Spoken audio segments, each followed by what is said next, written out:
Salut à tous, aujourd'hui on déballe l'édition collector 4K de chez Rimini, du film de Jean Renoir, La règle du jeu.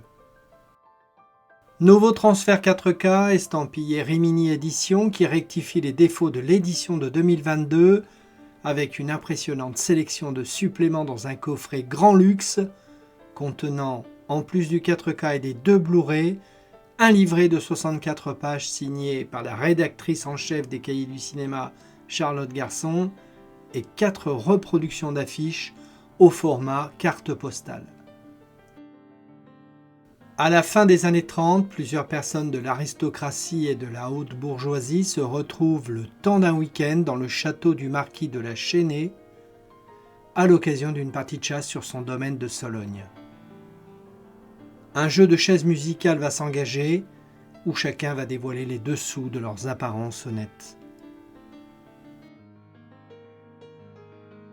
Jean Renoir, réalisateur engagé et humaniste, tourne en 1937 La Grande Illusion sur l'absurdité de la guerre, alors que l'Allemagne, elle, est en train de se réarmer. Et puis La Bête humaine de Zola, en 1938, que je vous invite à découvrir ou à revoir. Aujourd'hui, La règle du jeu est considérée comme le chef-d'œuvre de Jean Renoir. Pourtant, en 1939, c'est un cinglant échec public. Le réalisateur, dépité par autant de critiques acerbes, acceptera de revoir le montage et d'apposer une douzaine de coupes. Ce n'est qu'en 1959, au Festival de Venise, que son film présenté dans sa version originale sera réhabilité après une salve d'applaudissements. Il est même placé dans les 10 meilleurs films de tous les temps.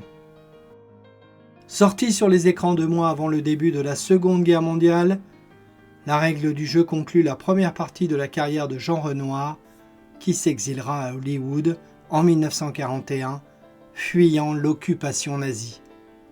Il dira « Mon ambition avant de commencer le film était d'illustrer. Nous dansons sur un volcan. Il m'a semblé qu'une façon d'interpréter l'état d'esprit du monde à ce moment était précisément de ne pas parler de la situation et de raconter une histoire légère. Ce film maudit est une affaire de rendez-vous manqué entre la marquise et son bel aviateur, entre la contrainte sociale et la liberté amoureuse, entre le film et son public. Ce n'est pas la faute de Renoir, mais ni la critique ni les spectateurs de 1939 ne reconnurent dans La règle du jeu le Renoir qu'ils attendaient. Le cinéaste était déroutant, mais il restait sur un succès incontesté avec le message consensuel de La Grande Illusion en 1937. On espérait donc un film grave, actuel. On eut un film sans message, apparemment tourné vers le passé, déguisé en pochade désinvolte. Le malentendu était inévitable. Comédie mascarade entre bourgeois et domestiques, empreinte de gravité, à l'image de la partie de chasse, macabre prémonition d'un massacre. Renoir y développe son thème de prédilection. Le monde est un théâtre, la société un spectacle, et chacun a ses raisons de changer de rôle, d'abuser des règles du jeu. La règle du jeu, c'est accepter de bonne grâce les compromissions, les faux-semblants, au détriment du surgissement de la vérité des sentiments.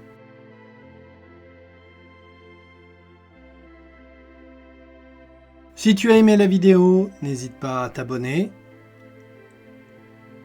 à pousser, et on se retrouve très bientôt.